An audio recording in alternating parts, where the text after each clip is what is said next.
सर्वांना सर्वप्रथम आदरपूर्वक नमस्कार. मी आपला सेवक गजानन येरणे.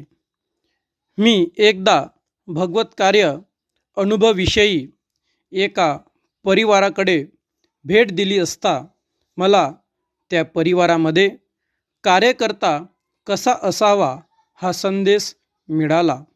हा संदेश पुढील प्रमाणे आहे. तत्पूर्वी मी बाबांना प्रणाम करतो. भगवान बाबा हनुमान जी को प्रणाम. महान त्यागी बाबा जुमदेव जी को प्रणाम. परमात्मा एक. सर्वांना नमस्कार. तर मंडळी, कार्यकर्ता कसा असावा?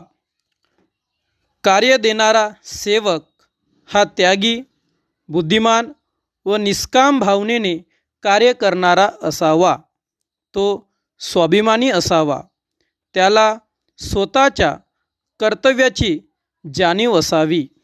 तो सत्य, मर्यादा, प्रेमाचे आचरण करून तत्व, शब्द व नियमाने वागणारा असावा. तो स्वतःची जबाबदारी सांभाळून भगवानप्रिय कर्म करणारा असावा. त्याला परमेश्वरी कृपेची ओळख असावी. कार्य देणाऱ्या सेवकाला बाबांचा आदेश असावा.